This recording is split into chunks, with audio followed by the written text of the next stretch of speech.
Welcome to the Zen Castle. Today we're discussing the Four Noble Truths and Eightfold Path to Enlightenment. If you diligently follow this teaching until the end, I promise I will give you the key foundational elements of becoming a Zen Buddhist master, someone that succeeds in an actual pathway to seeing heaven on earth. Prior to discussing this journey to Nirvana, I'd like for you to understand that the original form of Buddhism was not a religion. So the journey to enlightenment does not involve prayer, attending a temple, or religious ways of worshiping, acting, and speaking. Again, there is no formal religion associated with being a true Zen Buddhist. In all actuality, this is an extremely unique phenomenon in the history of human consciousness and spirituality. And although you might say it's a faith-based system, it has no relationship to a formal religious system. Please allow me to explain. The original Buddha was extremely non-religious and against worshipped centers in Nepal and Tibet. If I were to compare his original teaching to any type of Buddhism today, it would be Zen Buddhism. This is mainly because Zen Buddhism, which is the Mahayana branch, is the most non-religious type of Buddhism. Mahayana Zen does not strictly abide by any sacred text, believes in no formal God, and is very non-materialistic compared to most other Buddhist branches or churches. This is in perfect alignment with what the first Buddha taught approximately 2,500 years ago, whose given name was Siddartha Gautama. Incidentally, the title of Buddha does not mean deity or Lord. Sometimes you'll hear people say Lord Buddha. It doesn't relate to that. Does not mean deity or Lord, but is rightly translated as enlightened one or awakened one. Today, there are literally over a dozen types of Buddhist branches. Yes, contrary to popular belief, just as in all the many denominations of Christianity, Buddhism has their own various branches, types, and teachings. If I could narrow it down for simplicity's sake, there are three branches. Those can be divided into Theravada, Mahayana, and Vajrayana. The Theravada branch is primarily found in Southeast Asia, countries such as Burma, Cambodia, Indonesia, Laos, Singapore, and Thailand. Then comes the second branch of Buddhism, namely Mahayana, which directly relates to the Zen Buddhists that live in Japan. Lastly, let's say the Zen Buddhists that live in Japan, Vietnam, and Korea. Lastly, the Vajrayana branch is rooted in both China and Tibet, which is the type of Buddhism that the Dalai Lama eloquently teaches his followers. What I teach is the Mahayana, or Japanese method of Buddhism, and may I be so bold as to say my interpretation of the Mahayana Japanese method of Buddhism. And in my opinion, it provides the student with the greatest level of peace, contentment, mental clarity, and potential to reach nirvana while living, which is a place that was taught by the original Buddha as a condition, may I say a mental condition, of total happiness and tranquility on earth, not drifting off after death into an afterlife experience of eternal bliss. The Buddha was dispassionate about religiosity, career, money, and wishing for anything, which is completely opposite to the passion of the American goal-driven society. Other than basic life necessities, Buddha Siddartha allowed no room for your ambitions and desires. That's right, no goal planning or ambition for the future. This was the beginning of the Buddha's initial teaching on all of life's noble truths. Let me repeat that. This was the beginning of Buddha's initial teaching on life's four noble truths: that all systems of belief are harmful, all faiths are barriers to the present reality of suffering, and all praying and hoping for a desire to be filled will further add to your suffering. An interesting point is that the Buddha was neither a theist or an atheist. And although he didn't believe in God, at the same time he rejected the viewpoints of those who were atheists. He said their denial of God was like a mosquito biting an elephant's foot to try and injure it. He said the atheist's denial of God was like a mosquito biting an elephant's foot to try and wound or injure it. He also said that those who were immature will go out and find another idol to replace God. Many times we see videos of Buddhists bowing down to a statue of Siddartha Buddha, praying or chanting to him, or acting as most religious folks do, in awe of a mighty being, in awe of an eternal being, okay? These are usually not Zen Buddhists. However, if you are an actual Buddhist, you must understand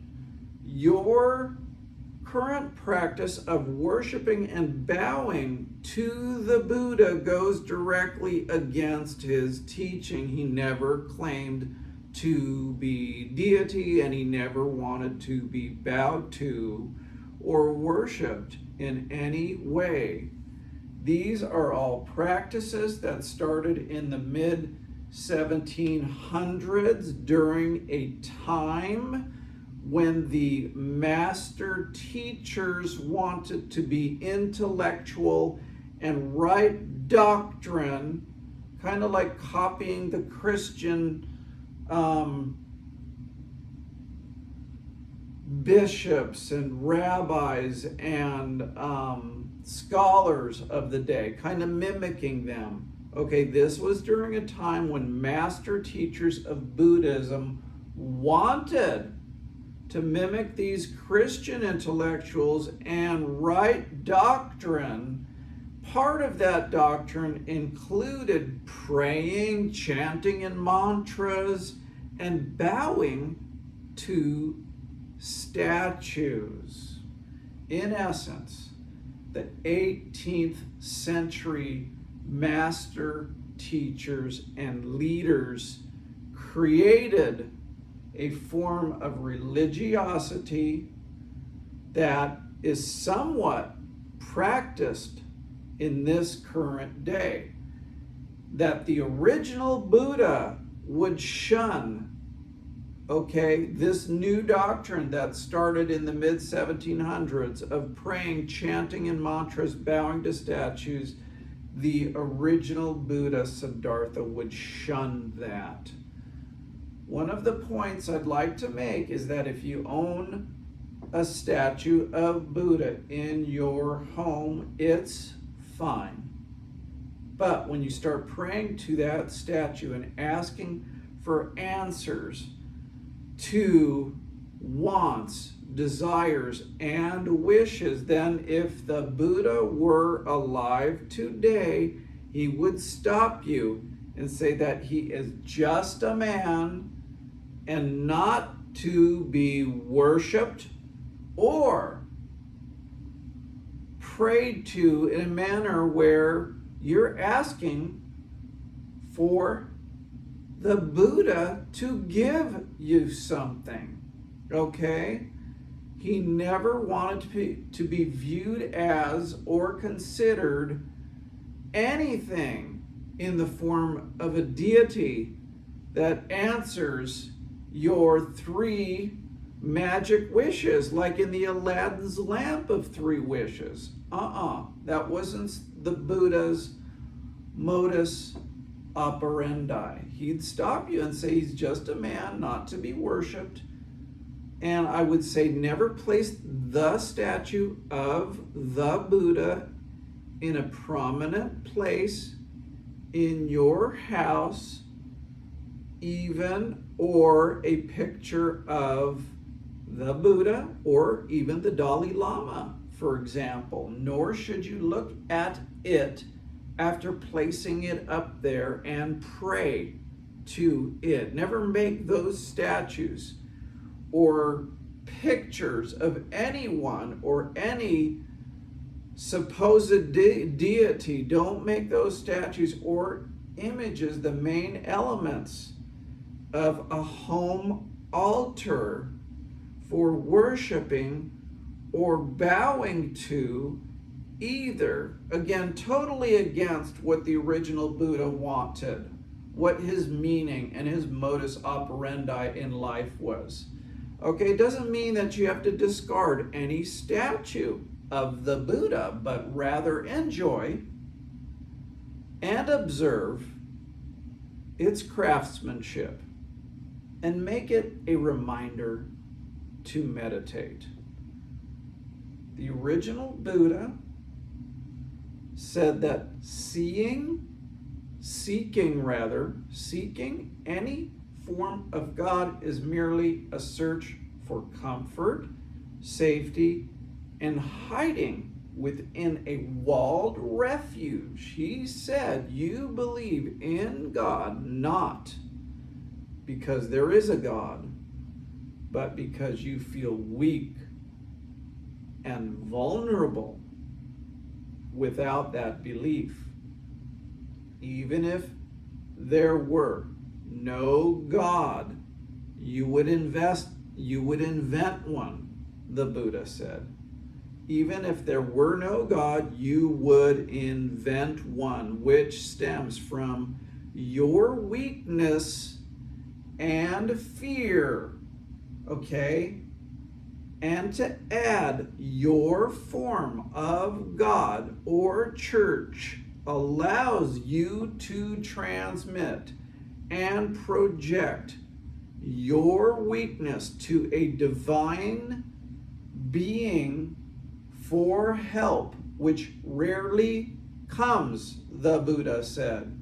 Remember, those answered prayers to problems, are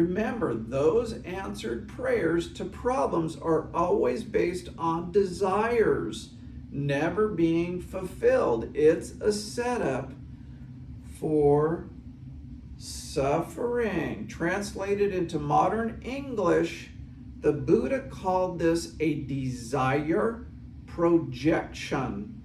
This is a prayer or a wish deep in your heart, then projected outward to the cosmos or any type of god or goddess.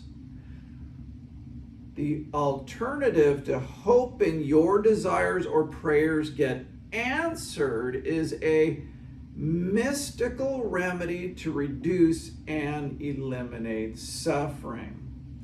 That mysterious journey starts with the Four Noble Truths, which are the foundational teaching of the Buddha's first lessons to disciples. These noble truths should be renamed similar to their original translation, which is the Four Noble Realities. That's because the Four Noble Truths are not philosophical truths or claims to believe in or spiritually accept a claim. The Four Noble Truths are not philosophical claims to believe in or philosophical claims to spiritually accept. The Buddha taught these four truths, taught them as scientific realities such as gravity, electricity, or the laws of thermodynamics. That means the Four Noble Truths represent objective and very authentic aspects of reality and are not an array of four parts of life that you decide to accept or reject. Regardless of how you feel about these truths, these four truths, they are nonetheless an actual form of reality affecting the collective world population. Buddha Siddartha said regarding these noble truths that to either disregard or not understand these truths would translate into sleepwalking unintelligently through life and always repeating the same mistakes. That's because all sadness, mistakes, and suffering are rooted in want and desire. To not follow the reality of these noble truths, or if you decide to not study them at all, your life will always include stress and suffering. Translated from Sanskrit, this suffering is called dukkha.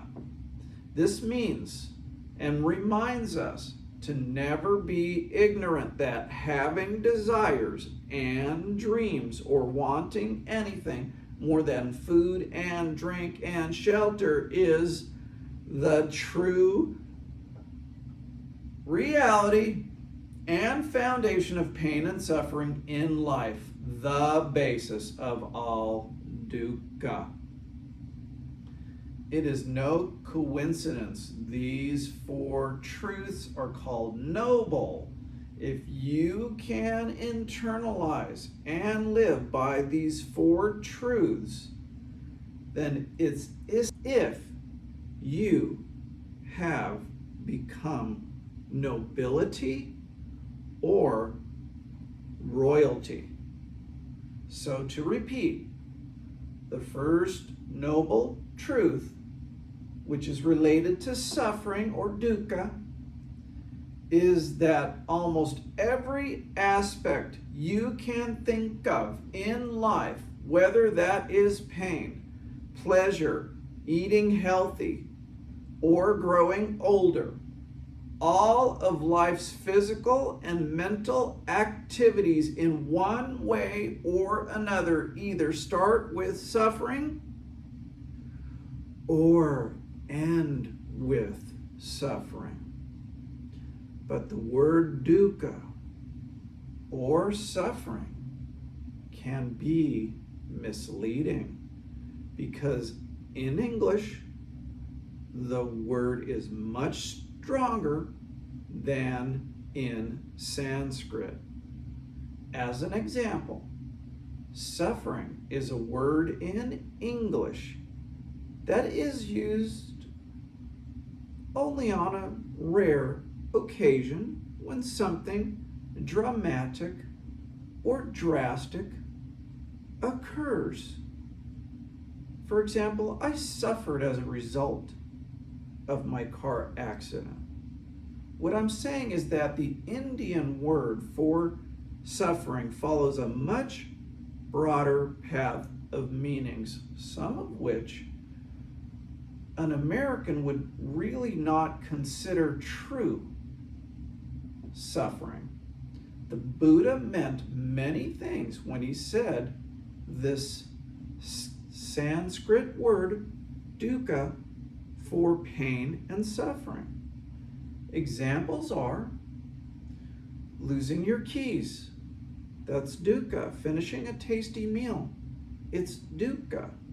But also losing a loved one is dukkha. When you say that your dinner choice was a regret, that's dukkha. But also regretting 25 years in a bad marriage. The translation covers all degrees of discomfort, from stubbing your toe on a chair to running out of ice cream, or having a lifelong health condition. Shockingly, dukkha is a word used in Buddhism to denote the profound reality of life itself. Namely, that we never get what we want. And even if we get what we want, we always end up losing it one day. This is the first noble truth of Buddhism. Loss and suffering, pain and stress is a result of simply existing. The Buddha taught his disciples that every pleasure, both physical and spiritual, is dukkha. All will extinguish just as a flame does. The happiness from seeing your new baby being born is dukkha, because you know they will grow old and pass on just as you will.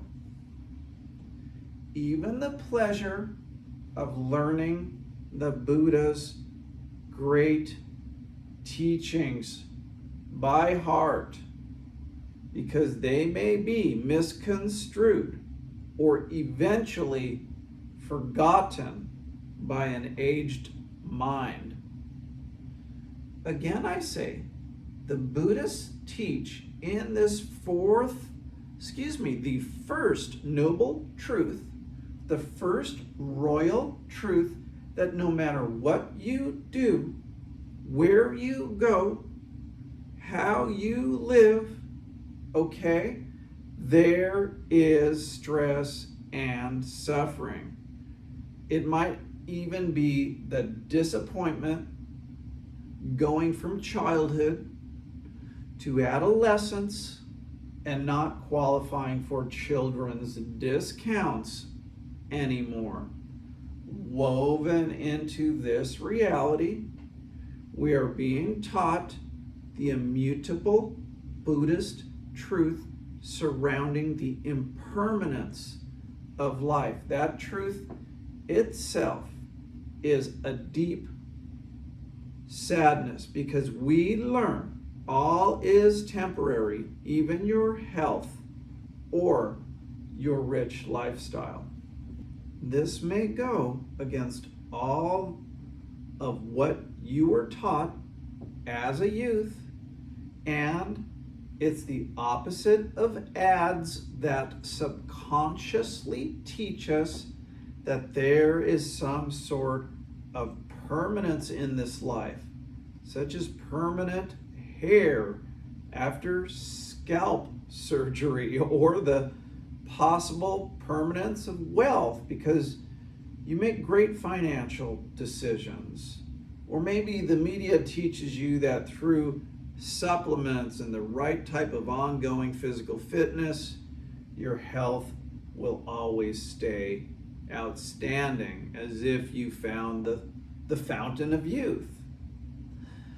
All of this is used to trick the masses into foolish concepts, and that certain things in life are permanent, leading some students to believe in an eternal personal soul, leading some Zen Buddhist students to believe in an eternal personal soul. Zen Buddhists do not teach there is a soul that reincarnates in heaven, nor that you will someday arrive there and eternally float around in heaven worshiping your form of God. Okay, Zen Buddhists do not teach that your soul dies on this earth and reincarnates eternally in heaven, or that you will someday arrive in that eternal bliss and float around worshiping your form of God. We teach that your soul belongs to the collective conscious energy of the universe and is entangled with the quantum particles and molecules of every past, present, and future being, which is the proven scientific truth compared to the biblical hope of a Christian style heaven. The point is that whatever happiness and pleasure you attain in life, whether material or spiritual, it will all dissolve into obscurity someday. And when it is gone, it will leave you with the pain of being separated from it. Thus, all the happiness and pleasure you'll find in this world contains the seed of dukkha, or the seeds of eventual suffering, hidden even within the happy time or temporal pleasure. This is not an opinion, but a reality of life. A noble truth, again, is a fact of life and true reality, not a decision to be made. You see, the first noble truth of Buddhism is much deeper and darker than most people realize. The reality is that being alive on earth means experiencing some form of dukkha on a regular basis. It teaches that even what we may believe is happiness, it is only a delayed form of unhappiness. Pleasure is only a mask for pain. Achievement only a mask for failure and eventual loss. We are therefore trapped in this endless loop of dukkha, or suffering. The question then arises, what did the Buddha do to improve his situation? What would he recommend for our situation of suffering and loss? He would advise us to point our mind in the direction of achieving a form of heaven on earth, achieving nirvana, which can only be achieved by completely ignoring all wants and desires. When a wish or dream of yours arrives as a thought, it must be allowed to pass by without any energy, focus, or attention placed on it.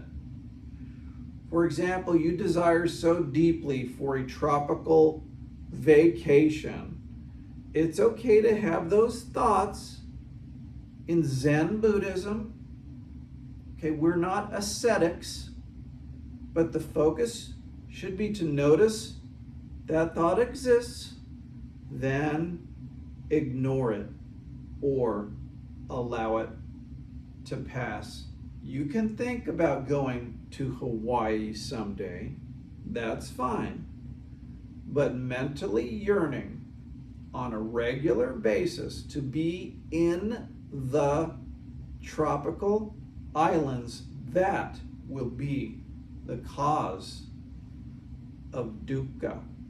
Which leads me to the second noble truth, which is interwoven into the first truth, because the first truth taught that wants and desires are the cause of suffering.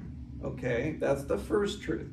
It's easy to understand now the second truth, which is translated thirst. Okay? It's a reality of life translated as thirst. It's simply that desire and wants are a reality of life, and they are also called thirsts. That's the second noble truth. Put in another way, there are countless causes of suffering, such as the countless desires, wants, and dreams of yours, which the Buddha called thirsts, that never get answered or fulfilled. All accumulatively, these are encompassed within this second truth. Simply that suffering or thirst exists, and it is a reality of life. Think of all the bad or uncomfortable experiences you've ever had, no matter how big or small. A breakup, car accident, slipping and falling on a freshly waxed floor, a job layoff, even a funeral. No matter how different, these all have one thing in common. They are the end result of having a thirst or a want. When that desire or thirst contains an end conclusion that has results different than what one expected, then the thirst brings on the pain and suffering. Even if the thirst of desire was for something good, like a better job, even if that thirst or want was for something good, like maybe to meet someone special to marry, dukkha is directly correlated to it, to any want or desire. It's not thirst for the wrong things, such as thirsting after a beer or wine. No. First, thirst itself creates dukkha, whether it's for the right or wrong things, even if the desire is as simple as wishing you had a better wardrobe in your closet. This can even turn back to bite ascetic monks living inside a Buddhist temple. A monk thirsts for enlightenment and an ongoing spiritual awakening. Unfortunately, that spiritual goal setting would be totally against the Buddha's instruction to become disinterested in all desire.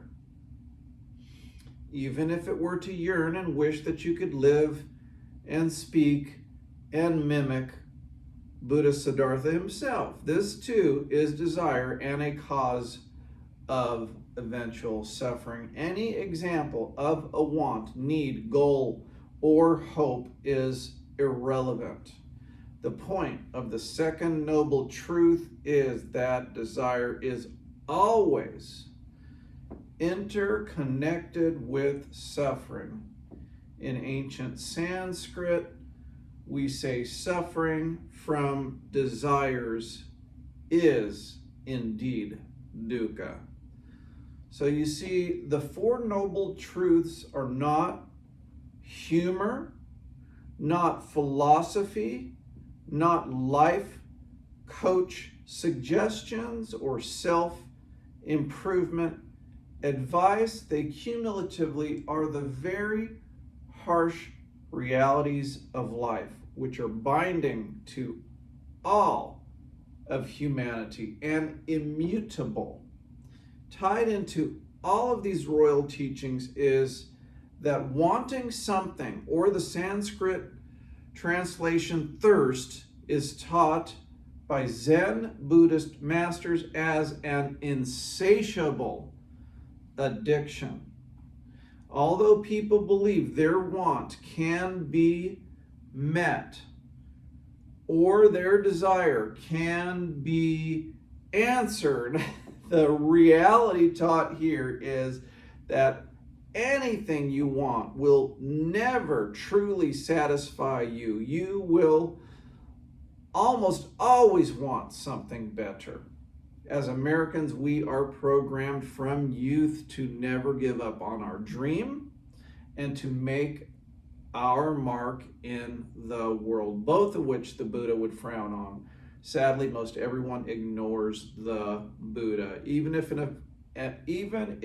an American does not immediately get their desire fulfilled, okay, we're talking about most ambitious-minded Americans. If they don't immediately get what they want, they either dig down deeper and try and work harder, or they take that wish and that want and they project it to heaven in the form of a prayer, thereby believing a deity will soon answer. Or a metaphysical alternative, such as the law of attraction, is something they may apply instead of praying to heaven. They'll believe they can personally manifest the future. This, too, the Buddha would call an illusion.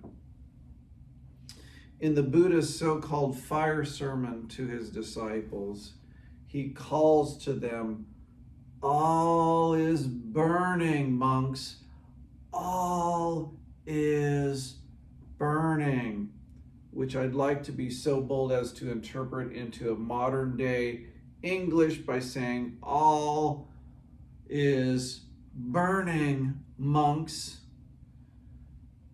That anything you attain or any happiness you experience, all, whatever it is, will dissolve and extinguish someday, occasionally by fire or another form of destruction. All is burning, monks.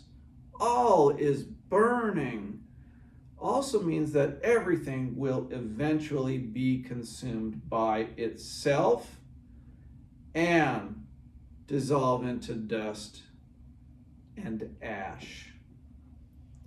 Here's where it gets interesting.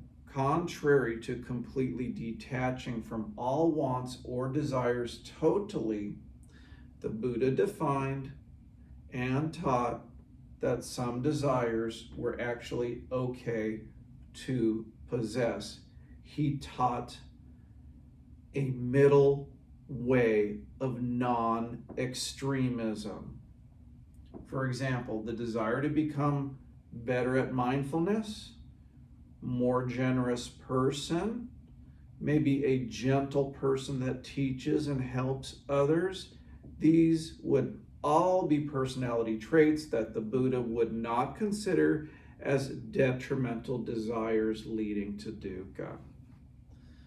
But we must also notice the temporal wishes of being excellent in meditation and mindfulness must also align itself with the Buddha's teaching to detach oneself from spiritual motivations and ambitions. Ironically, this spiritual detachment from strict, holy practices will also assist along the path to Nirvana. The amazing thing is that the Buddha designed his teachings in such a way that disciples will want to learn all of it, and then after the spiritual awakening is achieved or Nirvana is reached, he taught they should let go of the teaching entirely. Also as important is don't believe the universe is helping you with your wish to live awakened in a current state of nirvana. Also, don't believe that there are great spiritual plans that the universe has for you, such as to contribute time and money to constructing a new Buddhist temple in your city. Desire is tied into both of these. Remember that the Buddha never taught that nirvana is something to look forward to after you pass away, nor because you displayed good karma all your life. We are now upon the third noble truth, which is the reality that nirvana simply exists and dukkha, suffering, and thirst can be eliminated in nirvana. In essence, this third noble truth is the cure of those first noble truths related to thirst and desire and suffering. So the good news of a sad, perpetual state of suffering caused by wishing and wanting is that there is truly is a possible cure that we can administer to ourselves. Indeed, the third noble truth is one of the most wonderful and comforting realities we are faced with on the planet today. Yet few truly realize this wonder and comfort. The third truth is the claim that it is possible for a human being to bring dukkha to an end completely and permanently in this world of impermanence. This truth was recorded in history as the Buddha's actual life experience after he awakened under the Bodhi tree 2,500 years ago in that location in Nepal, northeastern India. It was there and then he discovered a mental and physical reality that was free from all thirst, all desire, and all dukkha. That is the third noble truth, the reversal of all of life's discomfort.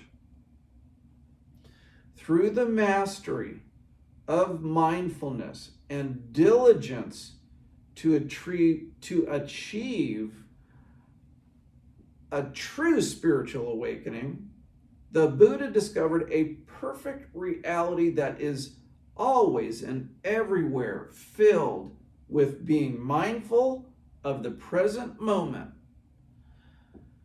Finding nirvana on earth while completely discarding want and desire, even hopes, being able to truly explain nirvana would be like trying to define a mystical form of heaven. There are no honest words to describe the luminous content and tranquil state of living in a current day nirvana. The biblical apostle Paul recorded a brief entry into an actual heaven that he mentally arrived at after getting severely beaten up and left for dead. Okay? He said to try and describe that brief, glorious reality would be to actually commit a serious crime. For the Buddha Siddartha, that luminous state of reality was not a brief, spectacular encounter like the Apostle Paul, but rather an ongoing way of being. Definitions and descriptions can only touch the surface of explaining the glorious experience of nirvana, but those descriptions cannot truly arrive at an objective reality. Let's look at the Sanskrit word that nirvana was translated from. It's the English equivalent of the compound word to extinguish or to put an end to. This is a royal Zen reality that if you can put an end to your incessant wanting, hoping, if you can extinguish desire and goal setting, namely when you can extinguish those as the Buddha did, then the mystical result is that you begin to experience nirvana and you are free from all suffering. So when the Buddha arrived at nirvana, he had already worked to extinguish himself of all want and desire. He extinguished himself of thirst. Nirvana, by definition, is the end of all desire and is not something to be desired either, because it will be the natural flow of what the universe provides to a diligent student of the Zen ways. Nirvana and enlightenment is the automatic end result of the right mental practices and, of course, the right thinking and mindfulness that we will soon discuss in the Eightfold Path to Enlightenment. Now, the fourth noble truth is really not a teaching in and of itself. Rather, it's a gateway into how the first Buddha instructed his disciples to achieve this blessed enlightenment and nirvana. Therefore, the fourth noble truth is simply a door that says there exists an eightfold pathway to enlightenment. So the final noble truth tells us to study more to uncover the journey to enlightenment and nirvana. In essence, it's a teaching to undergo another teaching of the Eightfold path. Originally, Buddha Siddartha called this the path.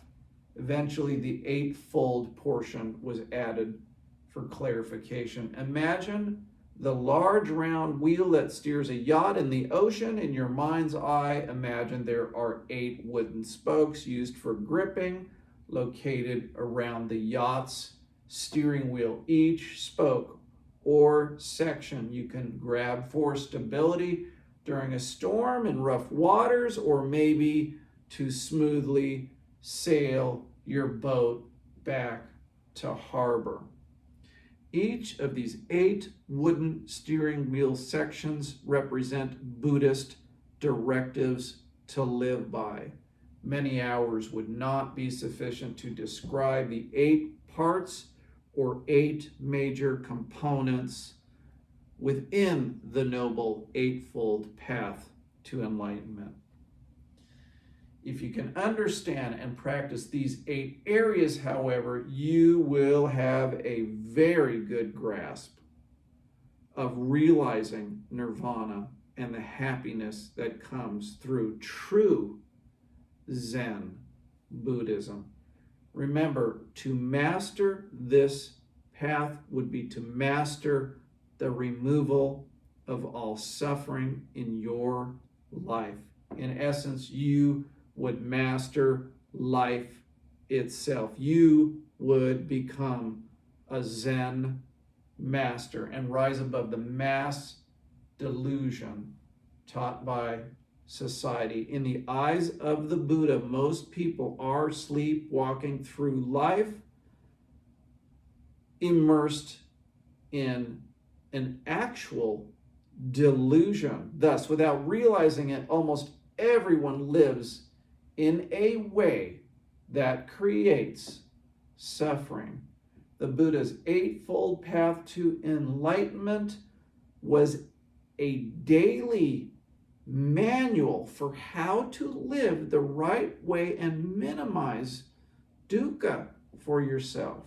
The first section of the path or journey to nirvana is having the right view, which interpreted means having the wisdom to clearly see through your practice of incorrect words or delusional actions. Your Buddhist worldview must be opposite of pop culture or modern society. For example, our culture celebrates financial success as a great life path and well deserving of the diligent recipient. Pop culture says you should desire and hope for a fantastic career.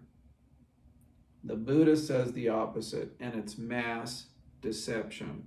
Having the wisdom to know who is deceiving you and when you're being lied to, having discernment, is contained in this essential spoke or path of right view. In essence, you have great judgment and discernment of the characters of those you meet and know how to avoid certain venues or clientele. Following right view is right intention.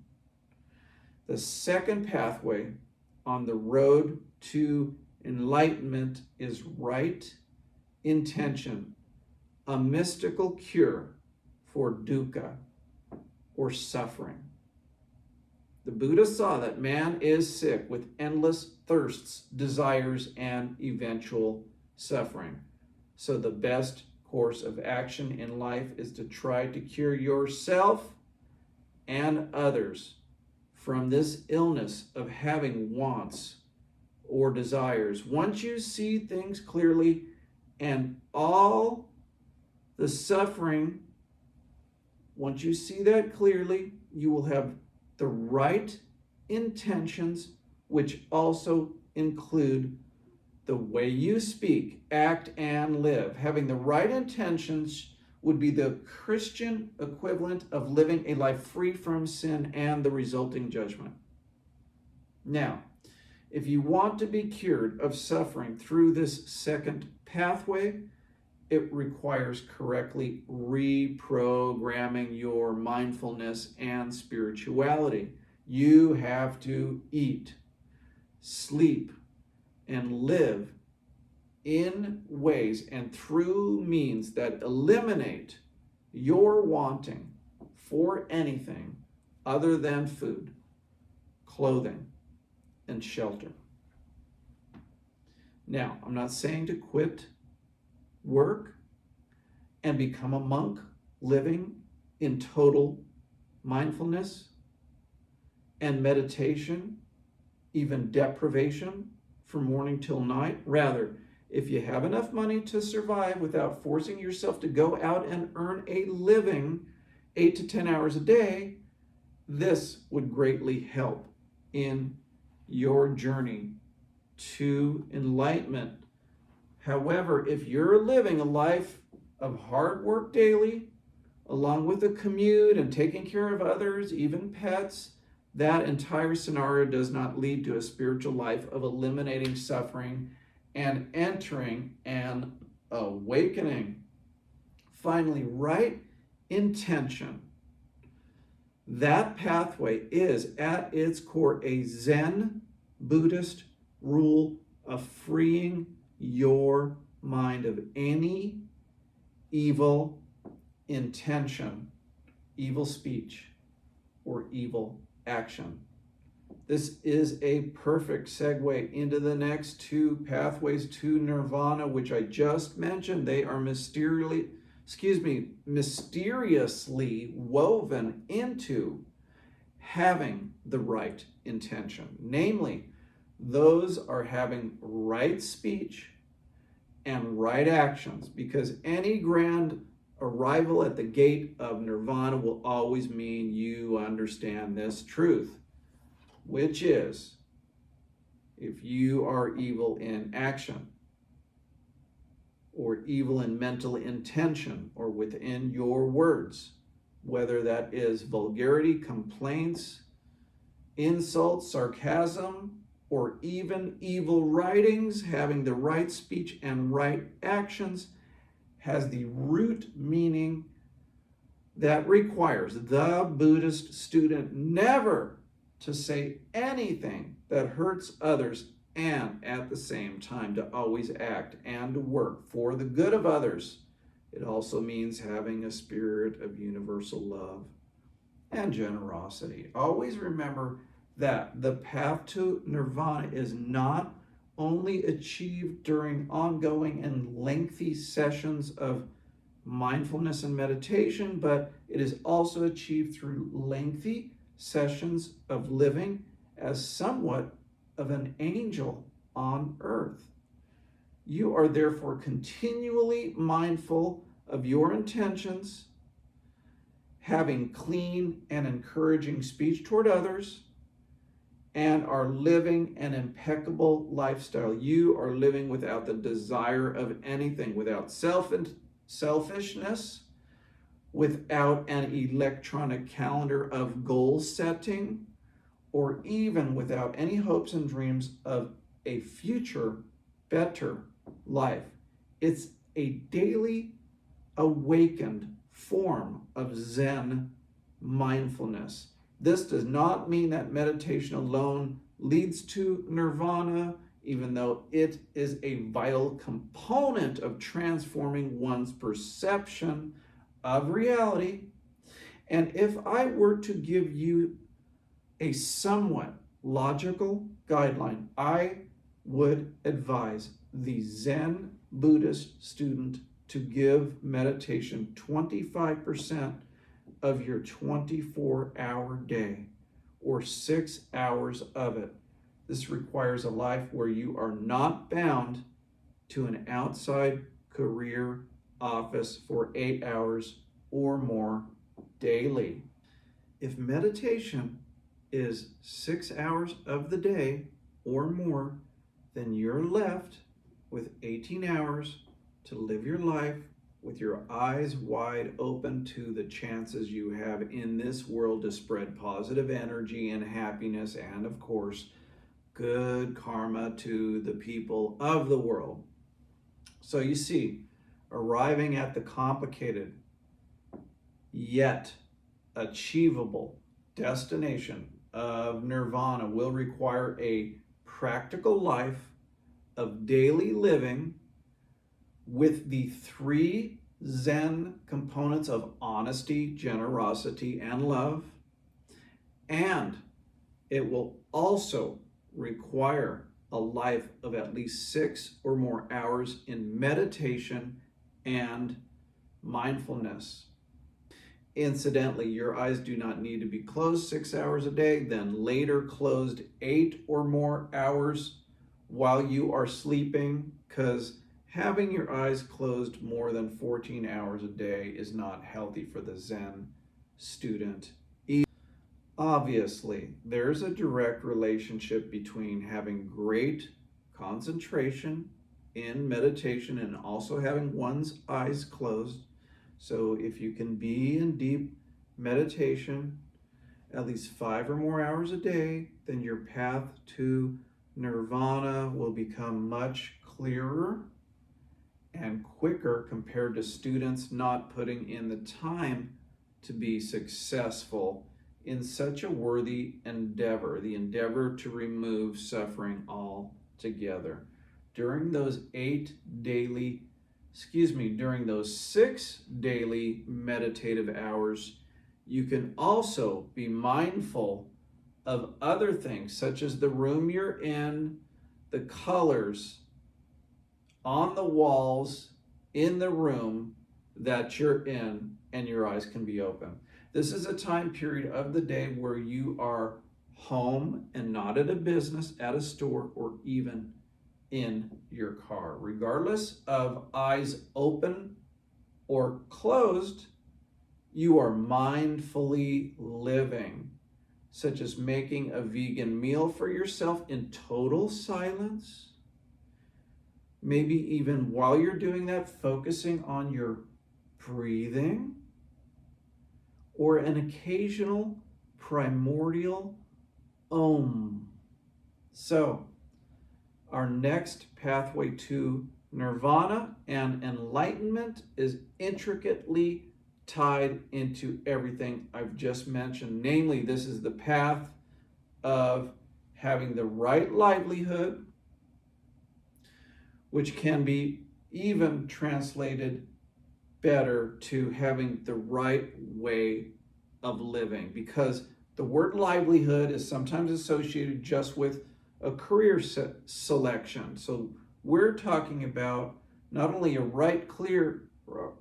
correct and right career selection, but the correct and right viewpoints and directives to live by. Okay, so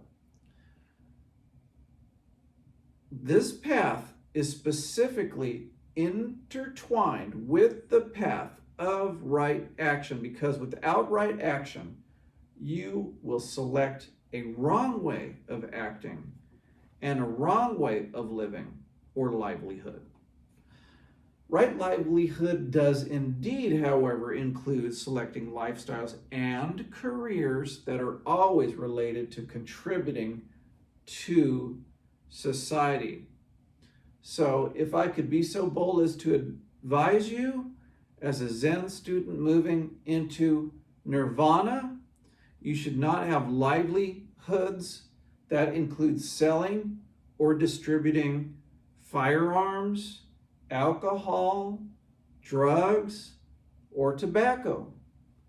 Nor should you spend your time working in fields that involve slaughtering animals for mass food production, such as a chicken or pork farm that grows, then eventually packages your chicken breasts or pork ribs.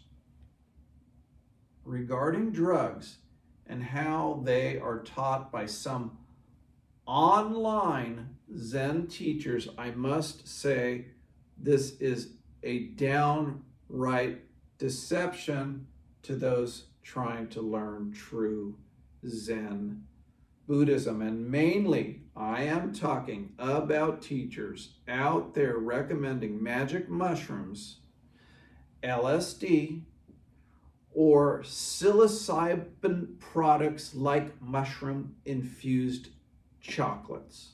Okay, I also teach against the smoking of marijuana by the student, because this also includes desiring the drug, then wanting to get high from it.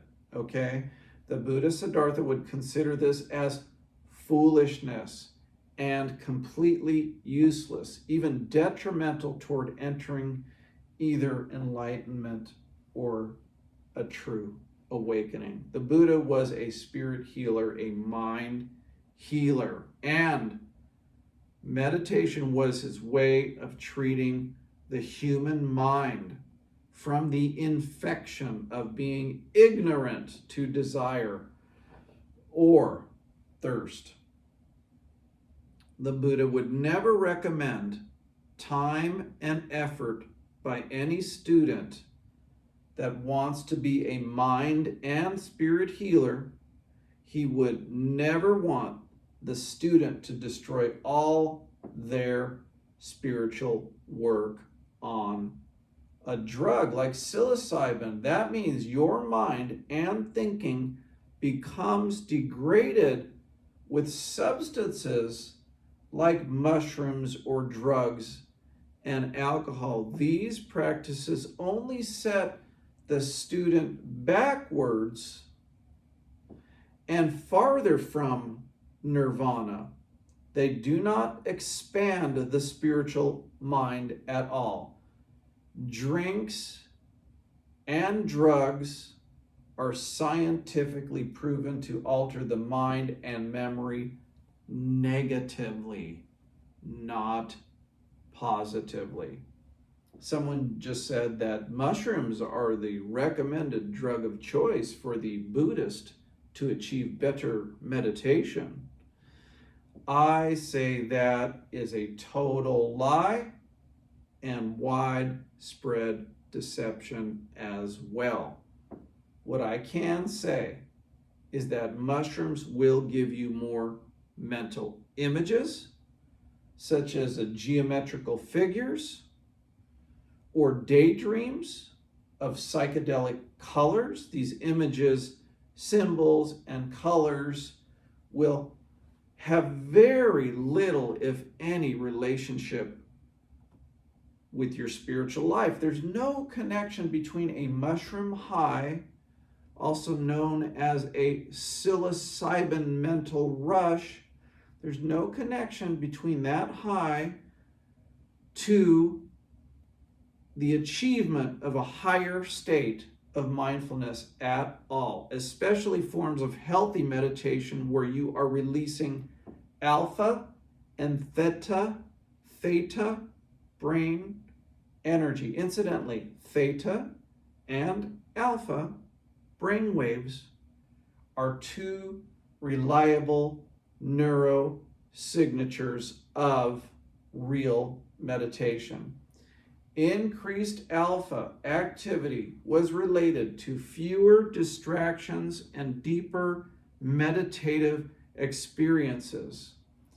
The conclusion is that you want to live in high states of alpha brainwave production as you go deeper and deeper into true, silent, meditative sessions of detachment.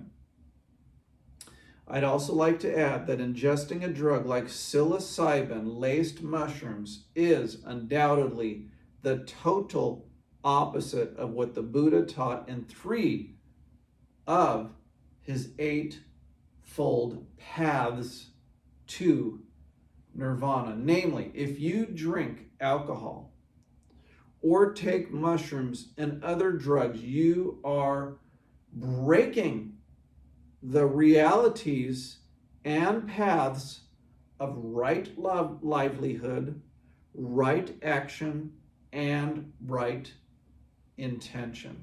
Plain and simple, you will never reach enlightenment with any mind-altering substance, even wine, and users always separate themselves from an actual spiritual awakening. We are now on the 6th out of 8 paths toward living in heaven on earth, living in nirvana. And that path is intricately tied to another one or two important paths. We are talking about the path of right effort and how it's tied into both right intention and right action. Connected to this eightfold noble path, this single path of right effort is the truth that includes at its core an important teaching that your life directive should be concentrated on a need to put forth the right effort and practice essential Buddhist truths, along with their interpretations of original ancient Sanskrit writings. Incidentally, I always attempt to deliver truthful presentations and instructions to the student, which will be very close to mimicking what the Buddha said about 2.5 millennium ago. We are teaching the true Zen Buddhist spiritual life here, one that resists evil and embraces what the Buddha taught about eliminating all desires. What I advise you to do as a great student of Buddhism is to take and completely understand the journey to enlightenment. Then imitate these descriptions of what the Buddha taught until you are gradually transformed into an awakened human being yourself. I'd also like to share with you that although we are going down the right side of the Buddhist wheel image of the pathways, I'd like to share with you that it's totally unnecessary to follow this eightfold wheel in a strict way or through analytical and sequential methods, meaning that although several paths interconnect with each other, it's important to note this is not a sequential wheel of teaching where you must accomplish one path before setting your sights on the next one. Please understand, each path is interwoven together with the other paths in a mystical tapestry of spiritual practice. The last and final 2 paths to enlightenment display this universal truth as well. They are namely right concentration and right mindfulness, and they are completely interconnected by energy to almost every other path in the journey to nirvana. The Buddha tells us that through right mindfulness and concentration, there is a shift in consciousness. And through this shift, we can realize the beginning of enlightenment, which he compared to waking up from sleep. The original Buddha is discussing a total transformation of one's reality, which begins and ends in one's conscious, spiritual concentration and one's control over negative thoughts during right mindfulness. If you can miraculously achieve this state of being, then obviously it is the end of sleep, the end of desiring or wanting anything, also an end to caring about opinions or labels we have placed on ourselves. You simply are mindful and content in that current bliss. The Buddha, when he finally perfected his mind, saw that human existence is a nightmare, but then he awoke. We're just like what we're teaching today. If you follow this carefully, okay, this Zen Buddhist reality and the paths to Nirvana, then you too can perfect your mind and enter a form of heaven on earth while you are still alive. The most important starting point about entering the eightfold wheel of enlightenment is to simply jump onto the wheel of awakening and stay on it, no matter how difficult it might seem. This should be your first and only desire, to live in the way of the Buddha and to always be connected to this eightfold path to enlightenment. You may even want to find an online image of this eightfold path, then print it out and place it in your quiet meditation area. So to reiterate, these two final paths on the journey to enlightenment exist as the spiritual foundation of the entire journey. Without the correctly practiced mindfulness and the right concentration during that mindful state of being, without success in this mental root of all Buddhism, then there is no arrival at either an awakening or any form of nirvana. This is where the world's population, even good Buddhists, fail to achieve a condition of nirvana while on earth. It's because their concentration and mindfulness is not even close to what is needed for success, not even close to, let's say, 6 hours out of the 24-hour day. For most practitioners, it's rarely more than an hour a day. So most so-called spiritualists section off and fraction off their mindfulness to a small subset of the day, which will surely lead to any path being misunderstood or blocked, because there is not enough time spent in concentration. Therefore, you must become what you spend your time doing. If you're doing 10 other things for those remaining 23 hours out of the day and just meditating for an hour, then you have sectioned your life into only being spiritual and mindful for a fraction of the day, resulting in a state of perpetual trial and error, attempt and failure to achieve enlightenment. Again, mindfulness needs to be a very large part of the day, far more than just 1 or 2 hours.